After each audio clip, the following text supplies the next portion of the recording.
बिस्मिल्लाहिर्रहमानिर्रहीम। आज का जो हमारा टॉपिक है वो एफएससी पार्ट 1 का एरर एंड अनसर्टेनिटी।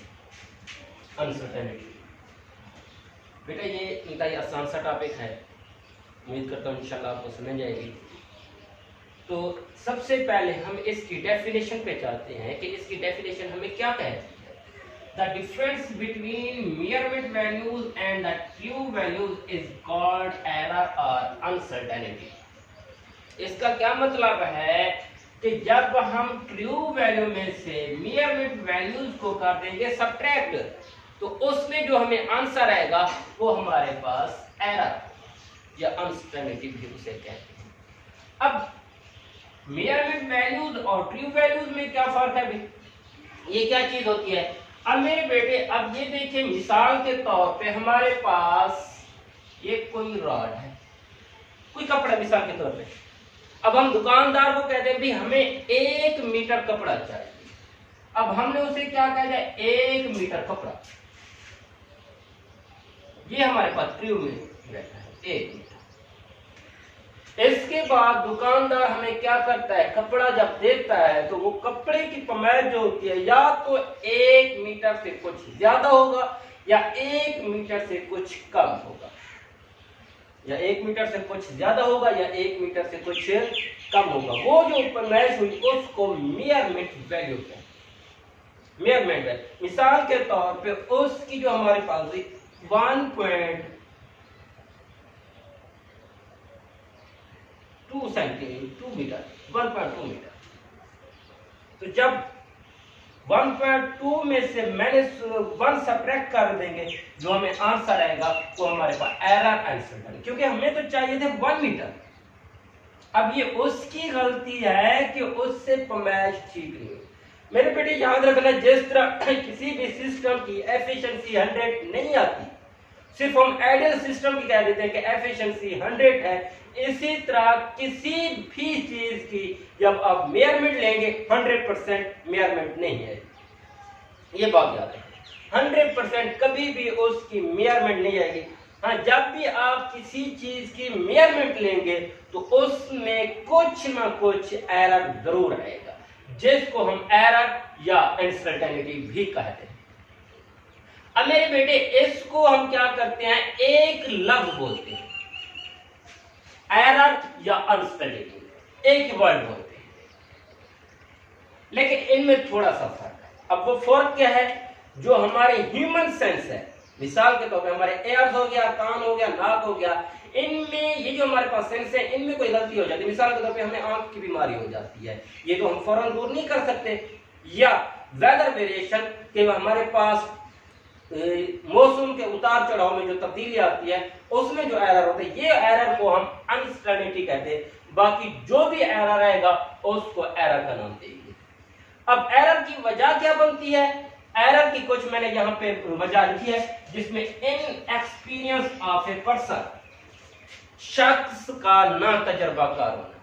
मिसाल के तौर पे जब आप वर्नियर कैलिपर के जरिए किसी भी चीज का डायमीटर आप मालूम कर रहे हैं या रेडियस मालूम कर रहे हैं, एक तजर्बाकार है वो हमें मैक्सिमम करेक्ट वैल्यू देगा। जो एक मेरी तरह जो जिसको जानता भी नहीं है वर्नियर कैलिपर को, जब उसको बिठा देंगे तो वो हमें ज्यादा से ज्यादा गलत वैल्यू देगा। इसके बाद नेग्लिजेंस ऑफ ए पर्सन। अब हमारे यहाँ यह आम रिवाज पे आ जाता है, जो एक तजर्बेकार प्लेयर बन जाए, तो ये किसी भी चीज में एक उसको एक्सपीरियंस हो जाए, तो वो उसकी मेजरमेंट करते हुए उसको खेलते हुए थोड़ा लापरवाही के साथ खेलता है। ये भी एक सबसे बड़ा इफेक्ट है कि जब भी आप किसी चीज की आप मेजरमेंट लेंगे, उस शख्स लापरवाही से मेजरमेंट ले रहा होगा तो वो भी एक एरर की वजह बनेगी। इसी तरह फॉल्टी ऑपरेटर, जो ऑपरेटर्स आप यूज कर रहे हैं, इस्तेमाल कर रहे हैं, अगर उसमें किसी किस्म की गलती है तो वो भी हमारे पास ये भी एक एरर की वजह बनेगी। इसके बाद रॉन्ग कैलिब्रेशन। अब सबसे पहले हमें कैलिब्रेशन का पता होना चाहिए कि कैलिब्रेशन होती क्या है। अब मेरे बेटे जब हम स्केल लेते हैं, तो इस पे इसी तरह स्केलिंग की जाती है, इसी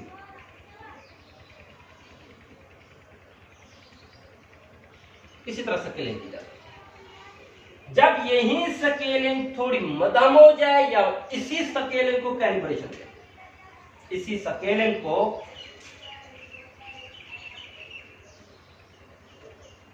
कैलिब्रेशन का नाम देते हैं। जब ये जो है मध्यम हो जाए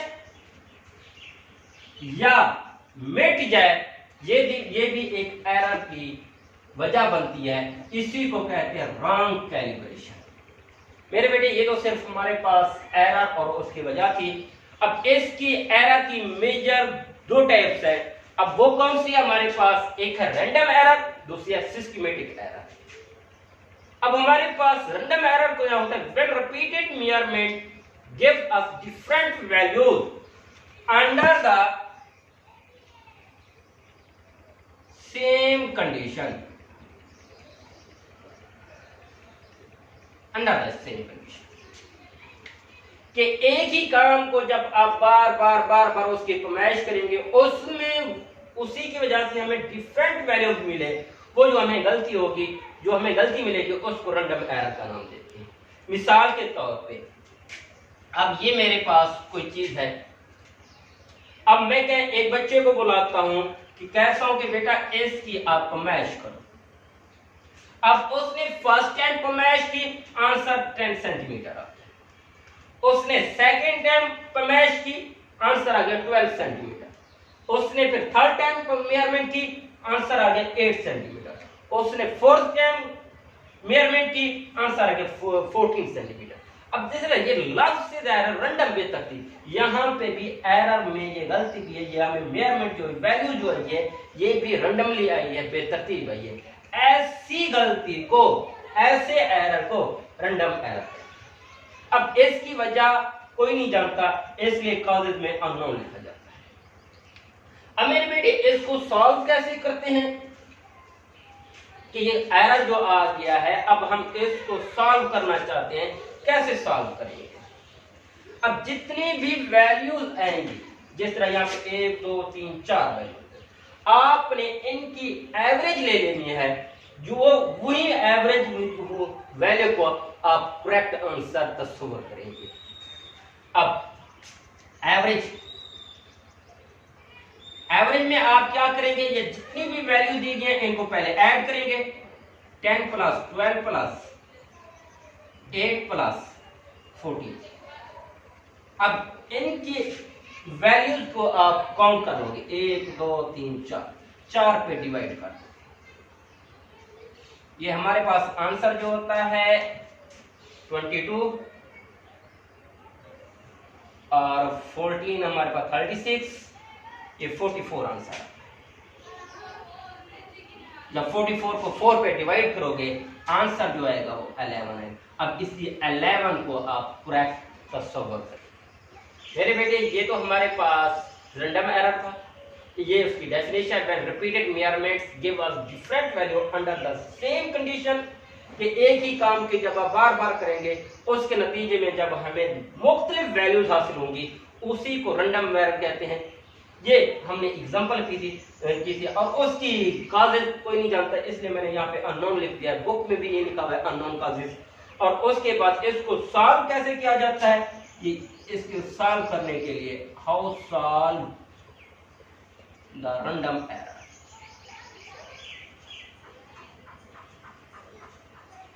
उसकी वजह यही है कि जो भी आप सबसे पहले किसी चीज की मेजरमेंट करेंगे, तो उसको एक से ज्यादा 2 3 4 5 मरतबा आप उसकी मेजरमेंट लेंगे। मेजरमेंट लेने के बाद फिर उसकी आप एवरेज निकालेंगे, जो रिजल्ट आएगा आप उसको करेक्ट कर समझेंगे। मेरे बेटे ये तो हमारे पास था रैंडम एरर। अब हमारे पास एक और मेजर क्लास इसकी टाइप्स है, वो है हमारे पास सिस्टमैटिक एरर।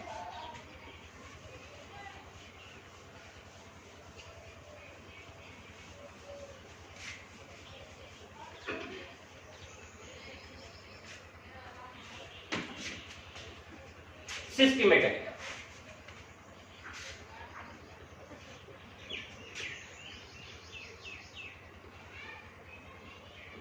अब सिस्टमैटिक एरर क्या है कि ये लफ्ज से ही पता चल रहा है। सिस्टमैटिक मतलब सिस्टम में गलती होगी, ये गलती जो होगी, ये एरर जो होगा, ये सिस्टम में अपने टफ में मौजूद होगा। अब इसकी तारीफ क्या करेंगे? व्हेन ऑल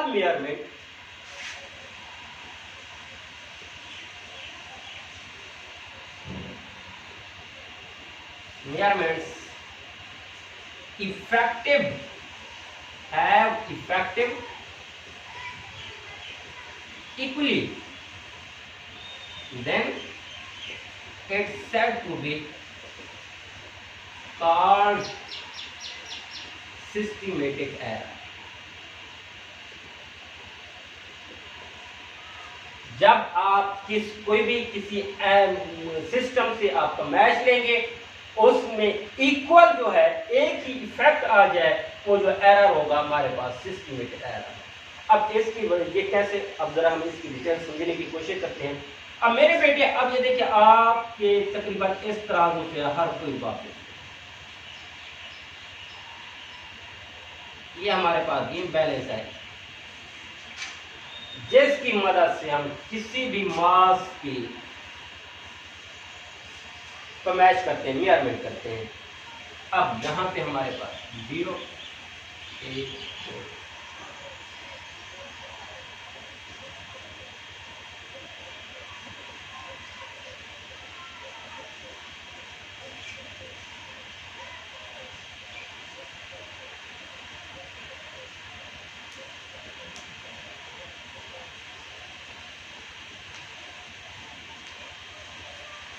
मेरे बेटे, ये हमारे पास एक तराजू है जिसकी मदद से हम कोई मास मेजर करते हैं। अब इसकी नीडल यहाँ पे, अब इसमें गलती कहते हैं कि मिसाल के तौर पे अगर ये नीडल जो है 0 की बजाय इधर चली, ये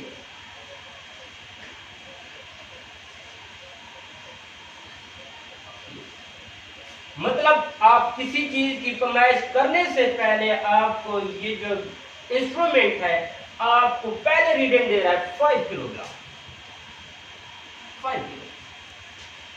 अब ये इसमें एरर है। अब कैसे अब ये जब भी आप जितनी बाहर मेजरमेंट लेंगे ये इक्वल इफेक्ट रहेगा। अब गलती यही 5 किलोग्राम है। कैसे? अब मिसाल के तौर पे हम किसी भी चीज की ये शुगर है, ये मैंने यहाँ पे शुगर जब मैं इसकी मेजरमेंट किया, आंसर हमारे पास जो आया शुगर का वो आया 10 किलोग्राम। इसके बाद फिर मैंने अगर इसमें शुगर की बजाय शुगर को खा ले और उसकी जगह पे आप राइस चावल, उसकी जो हमारे पास वैल्यू आती है वो मिसाल के तौर पे हमारे पास 15 किलोग्राम का। इसी तरह अगर हम कोई वेजिटेबल लेना चाहते हैं, सब्जियां लेना चाहते हैं, तो इसकी वैल्यू आ गई 20 किलोग्राम, 20 किलो। अब यार स्टूडेंट, अब देखिए पहले हमें जो रीडिंग दे रहा था वो कितना दे रहा था? 5 किलोग्राम। अब ये शुगर जो है एग्जैक्टली 5 किलोग्राम नहीं है। अब हम इसकी करेक्ट करने के लिए, इसको हम ठीक आंसर लेने के लिए सबसे पहले हम इंस्ट्रूमेंट के 0 एरर को काउंट करेंगे। 0 एरर को कि इसमें 0 एरर कितना, जिस तरह हमें यहाँ पे 5 आ रहा है। अब क्या करेंगे? इसमें 5 किलोग्राम को सब्ट्रैक्ट करेंगे तो हमें आंसर क्या आएगा? 5 किलोग्राम। अब ये जो हमारे पास ये बिल्कुल करेक्ट वैल्यू है। अब इसके बाद यहाँ पे भी जब 5 किलोग्राम हम करेंगे, ये हमारे पास 10 किलोग्राम, इसमें भी 5 किलोग्राम सब्ट्रैक्ट करेंगे, आंसर हमारे पास कितना आएगा? 50। अब देखिए ये सभी में सेम इफेक्ट आ रहा है। इसी सेम इफेक्ट को सिस्टमेटिक एरर का नाम है।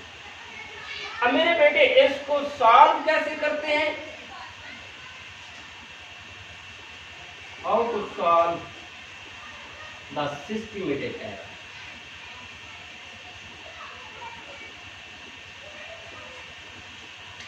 करेक्शन फैक्टर ले लेंगे। फ्रैक्शन कर सकते हैं। मतलब क्या है, सबसे पहले आप इंस्ट्रूमेंट में से जीरो एरर मालूम कर लेंगे, उसी को या तो आप सब्ट्रैक्ट कर देंगे या फिर ऐड कर देंगे। अब इसकी काजेज क्या है, इसकी वजह क्या है?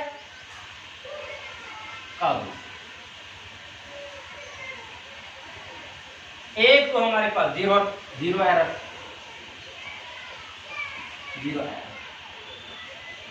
दूसरा रॉन्ग कैलिब्रेशन, मिसाल के तौर पे इनमें से जिस तरह इनके दरमियान स्पेस आ गई, स्पेस कहीं पे ज्यादा आ गई मुझसे, तो ये भी हमारे पास रॉन्ग कैलिब्रेशन होगी, ये भी हमारे पास सिस्टमेटिक एरर की एक वजह बनती है। अब डियर स्टूडेंट, ये आज का हमारा टॉपिक था। अगर ये वीडियो आप लोगों को पसंद है तो आप लाइक कीजिए, सब्सक्राइब कीजिए और बेल आइकन को बटन को दबाइए ताकि मेरी हर आने वाली वीडियो आपको पहले मिल सके। थैंक यू, अल्लाह हाफ़िज़। इंशाल्लाह नेक्स्ट वीडियो के साथ।